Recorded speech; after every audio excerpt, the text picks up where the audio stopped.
Good afternoon. We're meeting today with Doris Schneider, a member of Temple Sinai in Summit, New Jersey, who is going to give her testimony about her experiences in the Holocaust.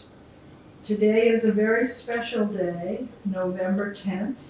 It is the 81st anniversary of Kristallnacht. And Doris had a special experience on that date, which she is going to share with us now. On November 10th, the day of broken glass or Kristallnacht, a bunch of thugs stormed our apartment, our flat, and I was frightened. I was carrying my doll, and at that point one of the thugs took an axe and smashed the doll in my arms. I was 7 years old.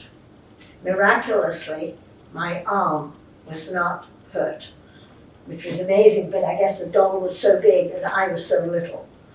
They then proceeded to throw all of our rugs and our paintings out of the windows.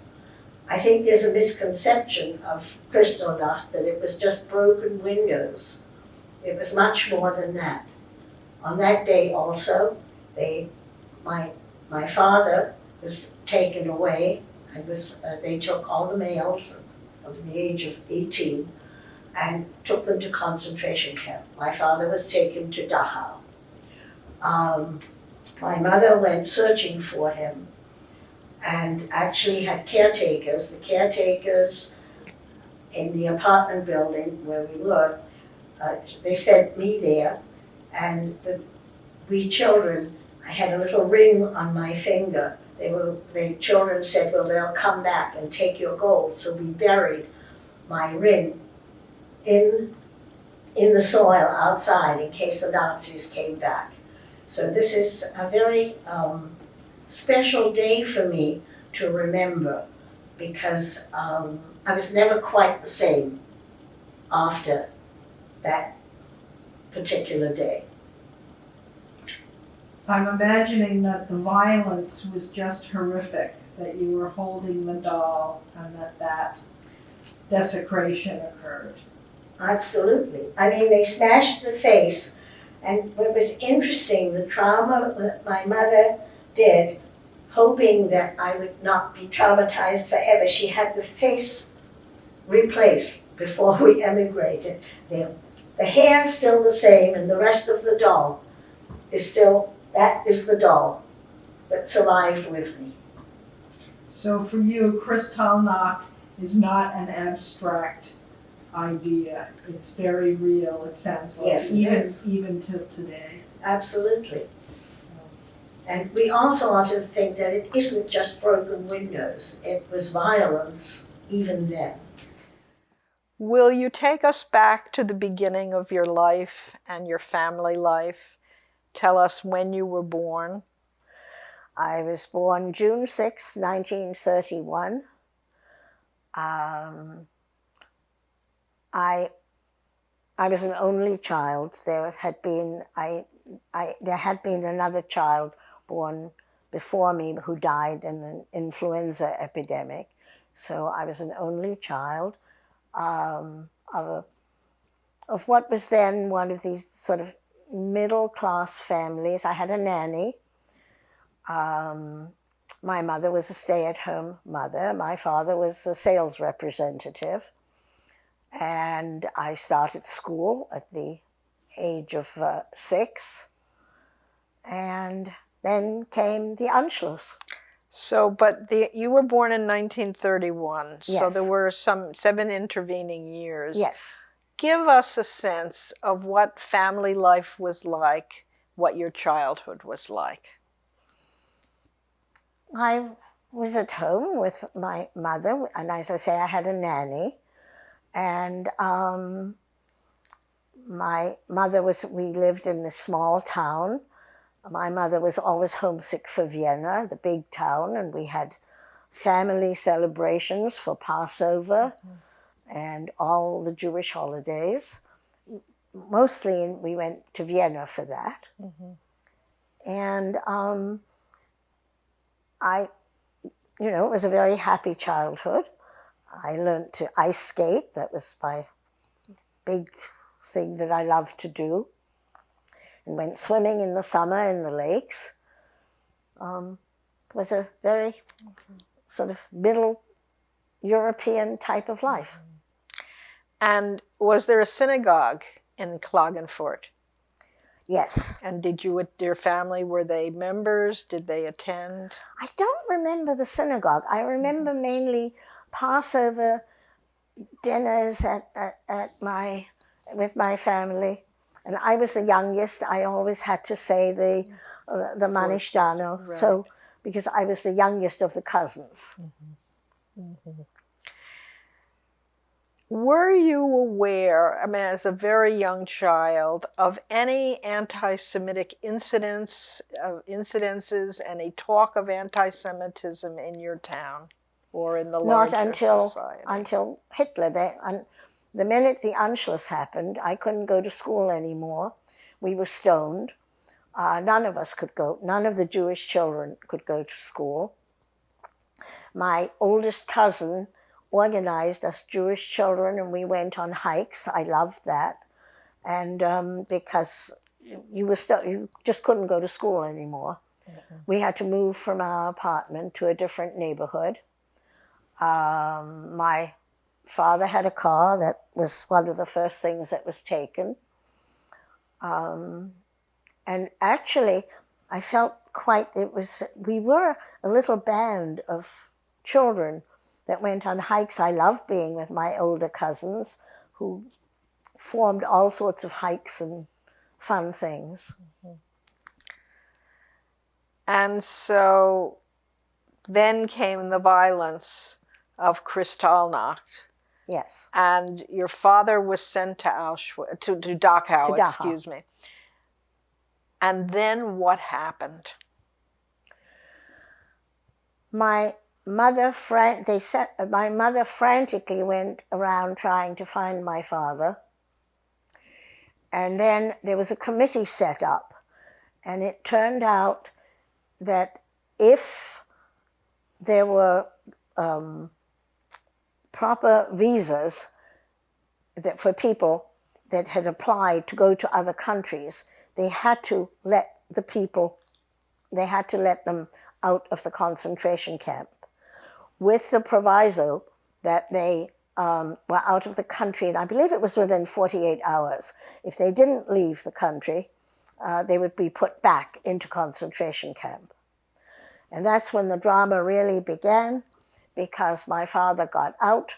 We went to the train station, they checked our papers, and they allowed my mother and father to leave, but there was no separate passport for me, the 7-year-old. And so they wouldn't let me leave. So my mother volunteered to say she didn't want to leave me. That was a way of kidnapping the children. My father had to leave. My father got on the train and went off to England. And my mother and I stayed behind in Austria. And my father persuaded the sponsor in England, who had sponsored him and my mother, to give a job to his 7-year-old, to say that he would employ his 7-year-old daughter. So I got my own passport at the age of 7, because now I had working papers to work in England. So how much time elapsed until you and your mother left? And can you describe your leave taking? November. My father left was only in, by the time, I think there were only like 3-4 weeks that elapsed, mm-hmm. because we left in December. Okay. And can you describe what happened at the station? What happened at the station was that there was a children's transport leaving. There was my mother and I, and we were going to board this train, and the guides for the children's transport were really short of adult help. And they asked whether my mother would join the children's transport and help with the children. So my mother and I did not. My mother immediately said yes, and we abandoned the train. We were going to go on and join the children's transport so that my mother could help be one of the adults on the children's transport. And we left overnight. My memory is somehow leaving on a train, and I believe we got to Holland, and in the middle of the night, somebody transported us from Amsterdam to Rotterdam, where we boarded a ship. And was it an overnight trip across the English Channel? I don't Whatever, remember how long that took. but- I was 7 years old, When you and I got was very seasick and objected that my mother didn't have time for me. I was just one of the children. There were a lot of us. And so you got to England, Yes. and what happened next? Well, that became a long story because there were foster homes set up for us. Our parents could not keep us. Their papers, they were working papers, and there were foster homes set up for us. And that was a whole different story. And then, but remember, this was now in 1938, and I was eventually sent to there was a very nice home for children that a charitable institution, I believe, was Bloomsbury House that was involved. And I had parents. Some of the children didn't. They'd come on children's transport, and that's where we were housed. My parents paid for me. And then very quickly the war broke out, and all the London school children had to be evacuated. When I think back of this, what they did in England. So there was a separation from your parents immediately. Immediately. And what was that like for you? How did you feel? It was hard. And you were sent to a kind of children's home or Yes, an orphanage? Yes. Yes, it was a children's home. And a few of us had parents. Very few actually had both parents. Mm-hmm. And a lot had no parents. They would get weekly or monthly what we called Red Cross letters. Mm-hmm. And, the whole thing sort of blended together, because then the war broke out in 1939, and all London school children were evacuated. So where was this orphanage or children's home? Was it near to where your parents were? Well, no, once war broke out, we were sent to, we were in Cornwall. In Cornwall, okay. Right on the coast. Mm-hmm. And our parents were in London. Mm-hmm. And the thing I remember most is that at that point, the other children would get Red Cross letters. And as little as we were, once those Red Cross letters stopped coming, we knew their parents had been taken. That must have been heartrending. It was it's interesting that it's in our lifetime. It was very, there were 20 of us in that home. Mm-hmm. We were divided into the big ones, the mediums, and the little ones. I was the oldest of the little ones.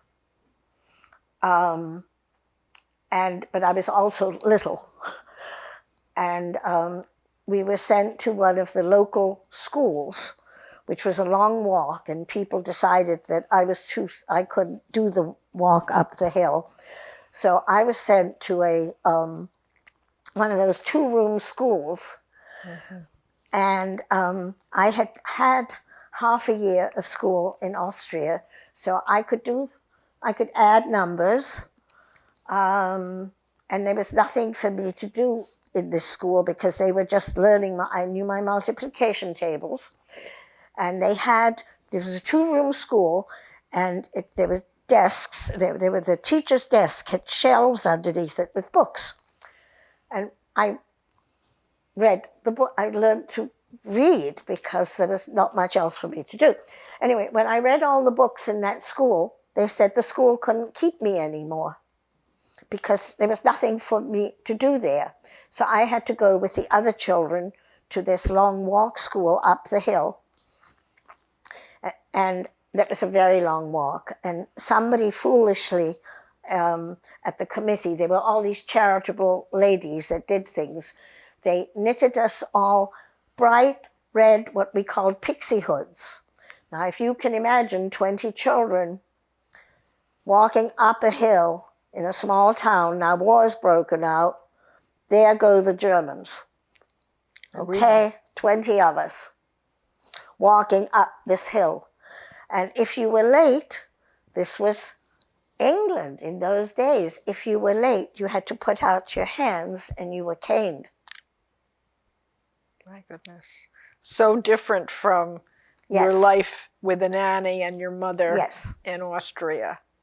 That Shocking. was beginning life in England. And the sad thing in that home was, and we all learned that early, as the years went on, when the Red Cross letters stopped coming, all these children knew their parents had now been taken to concentration camp. Were your parents able to travel to Cornwall to see you? You had to get, no. Even British people had to get a permit. We were on the coast. Our beach was mined, and that was restricted territory. You had to get a special permit to come and visit. So how many years were you separated from your family, your parents? Not that long, because I was very dramatic, and I wrote all these letters about how unhappy I was. So, but once the evacuation had ceased, I went back to, by the time I was 10, I managed to get to London and take the 10 plus exams. Remember, in England, it was decided by the time you were 10 whether you went to a vocational school or a secondary school. And at the age of 10, you took these exams, and I passed it to go to a secondary school. So basically, we're talking from the years of 7 to 10 when I was separated from my parents. Well, that's a significant period of time in childhood. That's 3 years. Mm-hmm. And was your reunion during the war or at the end of the war? No, from 7 to 10. I was home. My mother had to be released from fire watching. You know, everybody in London, every adult also did. I don't know whether they were forced to or whether they volunteered. Mm-hmm. But in those days, we didn't have radar and things. My mother was a fire watcher. They sat on roofs and watched in case planes came in. I just want to clarify that you were in Cornwall from age 7 to 10 Mm-hmm. for 3 years. Mm-hmm.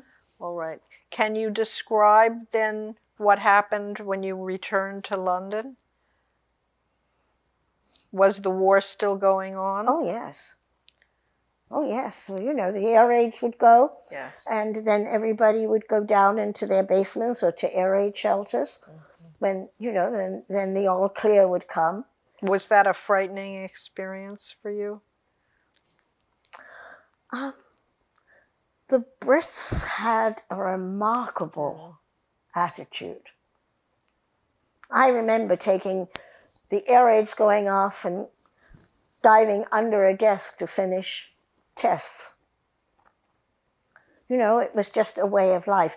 The frightening thing was when it came to the flying bombs right at the end, because you'd realize when the noise stopped, the flying bombs would crash. Mm-hmm.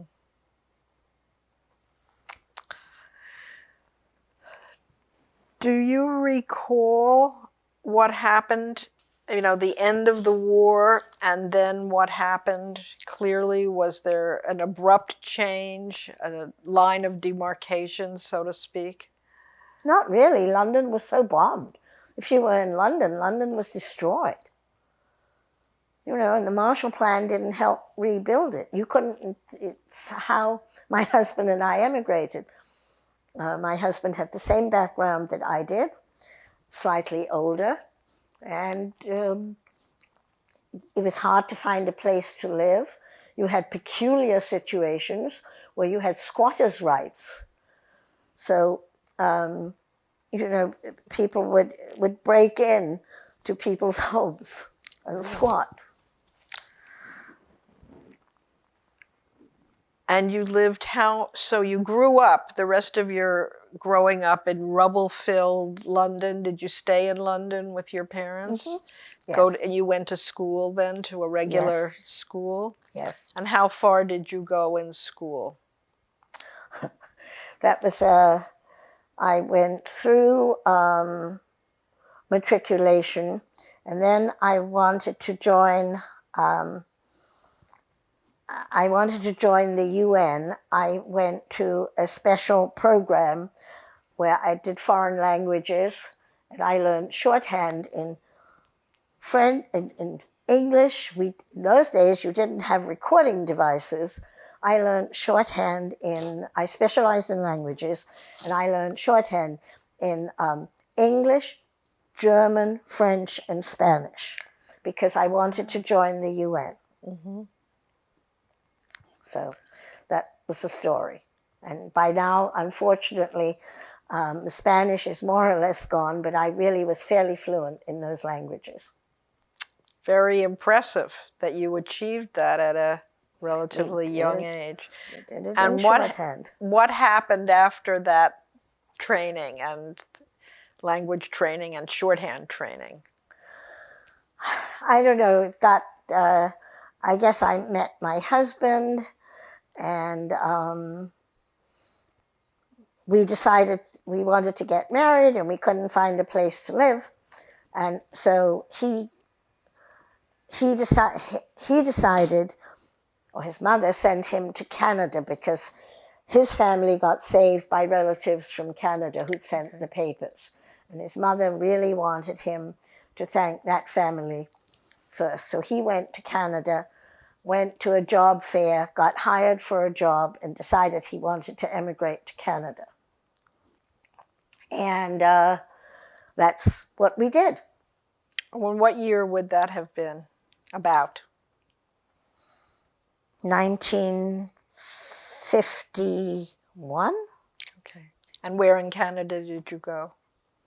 Our original stop was, we had been to Montreal when he'd visited his family.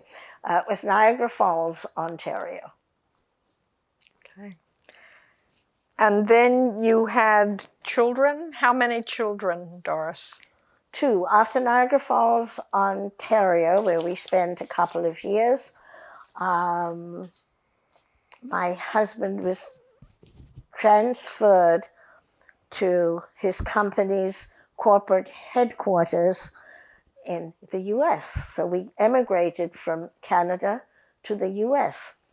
And the company, the Austrian quota would have been very low, but he was, the company did it all as an expert. They needed it was totally done by the company. And so we got into our little car in Niagara Falls, Ontario, and drove to the U.S. And where did you settle in the U.S.? Stamford, Connecticut. Okay. This is now looking back, were there relatives left behind who were unable to leave? Most of them. And all my father's family, they were religious, and they thought that God would take care of them. They wouldn't leave. And do you know specifically what happened to them? I know some of the stories. All right. Because I went back to put the Stolpersteine down that they're doing now. And was that in 2018? Yes. Would you tell us about the return to Klagenfurt? The return was an amazing story. It all happened because of a grandson of mine who had been listened to stories and delving into history. And he somehow got involved with a woman who was studying the Holocaust for her PhD, an Austrian woman in Klagenfurt who was studying the Holocaust for her PhD thesis. And somehow, because of some other research, she emailed my grandson and said, does the name Julie Pirkner mean anything to you? And Eli said, it doesn't to me, but I'll email my grandmother and see whether it means anything to her. He emailed me and I said, yes, that's my aunt. What do you want to know about her? And it turns out that somebody had uncovered her story and they were going to put one of these memorial stones in her name. Well, once it was my aunt, they had to somehow include me because I was a survivor. Nobody expected an 80-year-old survivor who walked and talked and was still with it. So basically, because it was my aunt, they had to invite me to put this thing down, the stone down. And so my grandson and I had this experience of going to Klagenfurt in 2018, where not only that particular aunt, her sister, that favorite cousin that I mentioned who organized the hikes, he didn't make it, they all perished because of the situation in that town. And so my grandson and I went back, and I suddenly had just a fit. Realized that nobody had talked of history. Nobody knew. Nobody went back. That town was so bad. Nobody rebuilt the temple. None of the Jewish families that did survive, like my family, ever wanted to go back there. And they pretended that history didn't exist.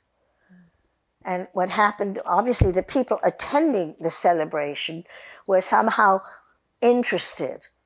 And when I arrived, it just made news because, as one of the dignitaries said, when he asked his father, tell us something about the war, the story was, there are some things that are better not discussed.